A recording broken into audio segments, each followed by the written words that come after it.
This is the introduction to the whole person neuron model. Again, I think a story is the best way to share with you how this came about. This actually started one time, many years ago. I was sitting contemplating the nature of reality in life. How do we understand life, reality, how it works, how it fits together? And as I thought about this, how do we understand reality question, it became clear to me, the first light bulb, if you will, was that we, at the most basic level, understand reality in terms of simple one-word questions. Where, when, how, why, and so forth. Okay, got it. That was crystal clear. But then I started thinking, is there some sort of relationship between these questions, these issues, this process of understanding reality? And so they were kind of floating around in my head, if you will, for a little while. And light bulb number 2. Yes, there actually is a relationship. There is an order, if you will, to this process of understanding reality or engaging with it and living it out. So what is on the surface? Well, what's on the surface is basically, what you see is what you get. What we hear, what we see, it's all the tangibles, if you will, that we interact with for the most part as we perceive reality. How things work is what shapes and produces that tangible surface or what. Why behind that is what drives the how. Why do we do things as we do them, as they work themselves out in our behaviors, in our actions? And then where does the why come from? The why comes from sort of the deepest part of us, which is the who. Who we are shapes how we think, how we process, which is played out in how we do life, which then plays out in specific behaviors or actions. Now at this point I was still a little bit fuzzy on the when and the where and how those fit in. Kind of put those with the how. They're sort of how we translate it into action, but it got clearer later. And then how to graphically represent this was the next question. Well, this was very much like ripples in a pond. You drop the pebble in and the ripples go out. So concentric circles seem to be the obvious best graphical representation to describe this chain or process of reality. So concentric circles, what, how, why, who, and then in a context of people, places, circumstances, and environment. That was the original model. Now to better understand this, at least at this point, it's helpful to look at something like communication. How does communication work? That we can see this play out. So when something is said, let's take a simple statement such as, I am so sorry. If you just say that at the what level, just the mechanical words coming out, the facts, if you will, say it's like a computer. I am so sorry. Does that really tell you anything? Do you know if the person's really sorry or not? Or is it a completely different scenario? So how we say it is very, very important. What percentage of communication is nonverbal? Depending on the estimates, a lot. So what if we said this in different ways? What if we said, I am so sorry with tears and pathos? I am so sorry. Versus sarcastically with artificial emphasis on the so. I am so sorry. Eye roll. Are those different messages? Absolutely, they're completely different. And that's a product of the how. And where does that how come from? It comes from the why. Why do we say it how we say it? Where does that emotion, or lack thereof, whatever it is, come from? It's how we process things. It's how we relate to things. How we put the pieces together and what meaning we apply to that situation and or the person we're speaking to. And where does the why come from? Again, it comes from the who. Who are we? Why do we perceive ourselves to be who we are in relationship to other who's and in relationship to circumstances that we then process how we do things to what we do. So I started doing some talks with this model. It was exciting, but things still just weren't quite right. And after a couple years, was working on how we could improve this. During this time, I discovered Simon Sinek's wildly popular TED Talk. Business-oriented, he presents a model of successful business using concentric circles of what, how, and why? Now, he was missing the who, and I was pretty clear on that. I found some other folks, at least a few, online who seemed to understand that there was this missing element at the core of the who, but didn't see it out in the wild, didn't see anyone using this. Now, it gets really interesting. Where does this who come from? I'll let you stew on this a little bit, but it largely comes from other whos that shape us as we develop, as we grow up. What messages are we given about who we are and our place in society and in relation to other people? But I wasn't quite sure how to represent this yet. So, concentric circle for a number of years. And then we had the big aha. During this time, I was increasingly studying, looking at how much of our existence is all about connection, relationships. I had asked patients in my history forum for years, what gives your life meaning and purpose?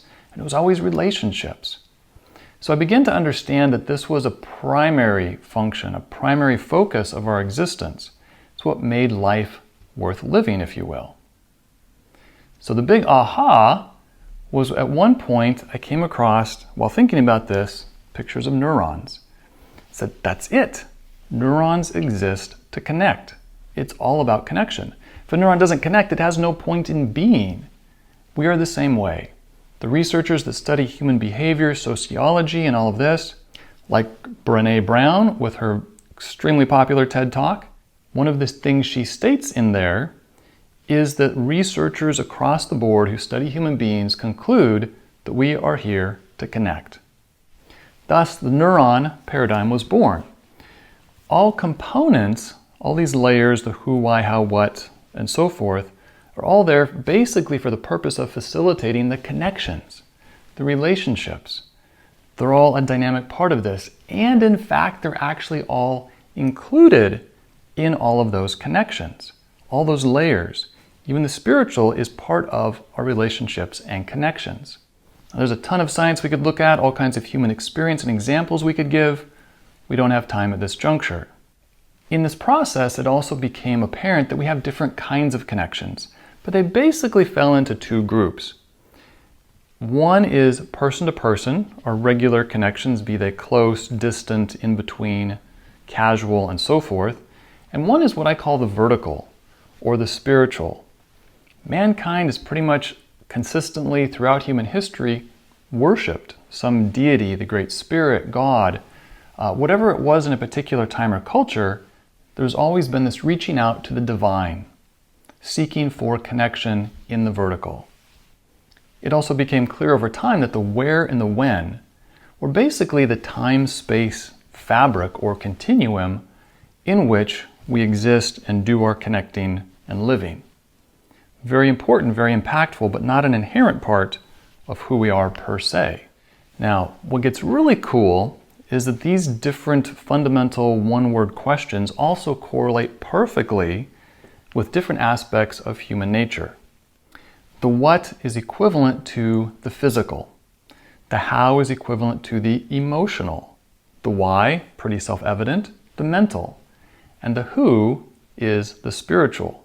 Some really interesting insights on that in this process of putting these pieces together. And this construct is most likely an outworking or reflection of these aspects of our nature and how we go about interacting with the universe and with reality. We're probably asking these questions to satisfy these different elements of who we are. Now, if you want to put these components into verb form, if you will, you get acting or doing, feeling, the emotional, thinking, the mental, and being, the spiritual. Now let's take a brief review of these elements with this greater understanding and see how they work. So the physical, or the what, is this outward reality, our words, our actions, our behaviors. They are the surface, if you will, or the final end product of what is upstream. Most closely associated with and directly causative of the physical is the how, or emotional. Now, I came to the conclusion that emotional is like emotion. It's the electronic version of the physical part of motion that directly powers our behaviors, our words, and so forth.